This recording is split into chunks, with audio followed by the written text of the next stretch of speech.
5 basic requirements na kinakailangan ng bawat isang Pilipinong turista na lalabas ng Pilipinas. Ano lang naman yan 5 hanggang 6 na basic requirements para ma-i-avoid yung tinatawag na salitang offload. Ano-ano ba yung 5 na yon, 5 hanggang 6. Number 1, itong passport. Number 2, visa. Kung kinakailangan ng visa doon sa lugar na pupuntahan mo. Pero kung ang pupuntahan mo hindi naman walang visa, like dito sa Southeast Asia, walang visa, i-disregard nyo to. And then number 3, boarding pass. And number 4, itong return ticket. Malaki pagkakaiba niyang boarding pass saka itong return ticket, although sa unang analyze parang parehas lang, kasama sa bilang yan. And then number 5, itong hotel booking. Depende yan kung ikaw ay self-funded or may sponsor. Kung may sponsor ka po, pwedeng walang hotel booking. And then yung iyong itinerary, of course, depende pa rin yan kung ikaw ay self-funded or may sponsor. Pag-uusapan natin yung 5 hanggang 6 na yan, Pero bago yon, pagka na-produce mo yung 5 hanggang 6 na basic requirements ng bilang turistang Pilipino na palabas ng Pilipinas, papasok na dyan yung sa sa 45 seconds ruling ng first interviewer ng immigration officer dito sa atin sa NAIA. And then pagka nakumpleto mo yan, walang problema, papasok dyan yung supporting documents na yung kung ikaw ay self-funded, of course, yung iyong proof of financial capacity documents. Like kung ano yung trabaho mo, yung iyong payslip and everything, Kung ikaw naman ay mayroong sponsor, papasok yung mga dokumento ng sponsor mo at the same time yung dokumento mo, pagtutugmain nyo na dapat magtugma yun, papasok din dyan yung proof of relationship. And then, pag-usapan natin tong 5 hanggang 6. Number 1, itong passport. Yung passport, ang daming nagkakamali dyan Doon sa tinatawag na 6 months validity. Ano ba yung 6 months validity? May mga nagtatanong sa akin, Kuya Randy, pagka ba nakuha ko yung passport kinabukasan, pwede na ba ako umalis or hindi pa? So kitang-kita mo, medyo ligaw sila. Hindi malinaw sa kanila yung tinatawag na 6 months validity ng passport. Anyway, yung ruling na yon hindi lang sa Pilipinas yon. Buong mundo yon. Yung 6 months validity, dapat paglabas mo or pagpasok mo doon sa ibang bansa, titingnan agad yan Pag hindi pumasok sa 6 months validity, may possibility na dito sa atin sa Pilipinas, ma-upload ka. Kung makakalusot ka naman dito, may possibility na doon sa bansang pupuntahan mo, mapabalik ka. Ang tawag doon, A to A or airport to airport. And then, balik tayo doon sa passport na 6 months validity. Ano ba yon? Halimbawa natin ngayon, i-consider natin, April ngayon April 25, halimbawa, 6 months.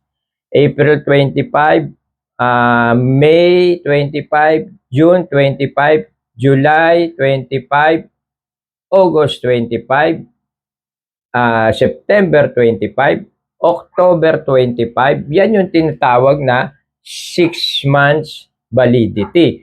Pero, hindi dapat eksaktong 25 kasi may possibility pa rin magbibilangan kayo niya pagka yan, pumalo yan ng kulang doon sa 6 months. Kahit 1 day lang, may possibility pa rin na ikaw ay i-upload. Ang safe dyan, sobra, At least man lang sana, sobra ng 1 linggo onward. Pag sinabing onward, 1 linggo, 1 buwan, 1 taon, 2, 3, kung ilang taon, o kung 10 years ibinibigay yung passport natin ngayon, Pagka-release halimbawa, kinabukasan, lumipad ka, yun nga pala, yung tanong na yun, na pagka ba kare-release lang ng passport today, kinabukasan ba pwede kang lumipad? Ibig sabihin, ang validity ng passport mo, 10 years? Yes, pwede yun. Walang kasabit-sabit yun. So yun, malinaw 6 months validity onward. Magbilang kayo ng mula tong araw na to, halimbawa ngayon kayo papaalis, magbilang kayo ng 6 months, no? Onward. And then pasok tayo rito sa number 2. Ano ba yung number 2 natin? Boarding pass. Pag sinabing boarding pass, yan yung ticket mo pagkatapos mo mag-check-in sa airlines, ano? Pag sinabing boarding pass, one way lang yan.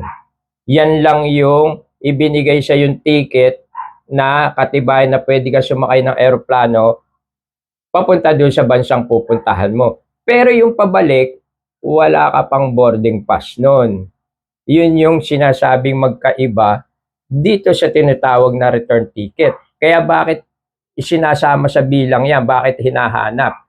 Kasi kung may boarding pass ka at wala kang return ticket at tourist ka, no? Sa tourist to, pinag-usapan natin tourist, mas malamang ma-upload ka. Automatic yun. Or kaya ganito, anyway, pag-usapan natin pagdating natin sa return ticket. So boarding pass, ano? Palagay ko walang problema naman do kasi talagang lahat naman nagkakaroon ng boarding pass. And then, number 3 na, ito, return ticket.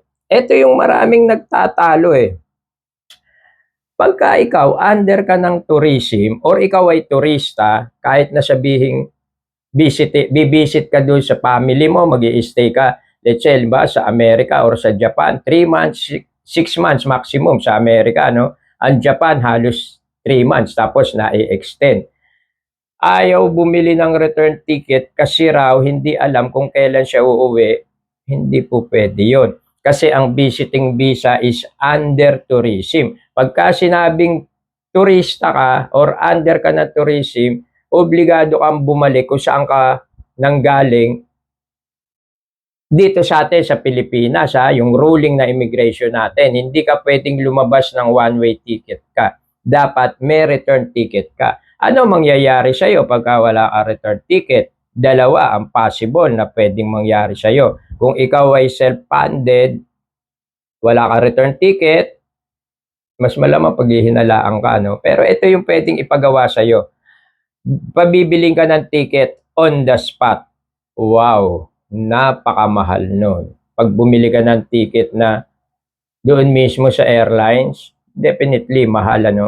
Or kung wala kang pambili ng ticket, automatic, eto, sigurado, upload ka. Why? Kasi pag ikaw turista ka, definitely marami kang pera. Ano ba ibig sabihin ng salitang tourist, ano? Real talk tayo, pag sinabing turista ka, yung totoo maglulustay ka ng pera doon sa lugar na pupuntahan mo. Kaya kung wala ka mang return ticket, kayang-kaya mong bumili ng return ticket on the spot. Pag wala kang pambili, upload ka. Ibig sabihin, wala kang pera. Hindi ka totoong turista. And then, pasok tayo rito sa number 4. Ano ba yung number 4 natin? Hotel booking. Number 1 is passport, and then visa. Number 2, visa. Number 3, itong boarding pass. Number 4, return ticket. Number 5 tayo, hotel booking. Pagka ikaw, turista ka, lalo na kung ilang araw lang, totoong turista ka, dapat meron kang hotel booking. Lalo't kung self-funded ka. Wala ka namang sponsor. Pero kung ikaw ay turista na may sponsor ka, pwedeng walang hotel booking, makikituluyan ka doon sa mag-i-sponsor sa'yo. Ang tanong, ikaw ang gagastos lahat sa airline ticket mo, sa pamamasyal mo, sa pagkain mo, makikituloy ka lang doon sa taong pupuntahan mo. Consider ba yon na sponsor mo siya? The answer is yes.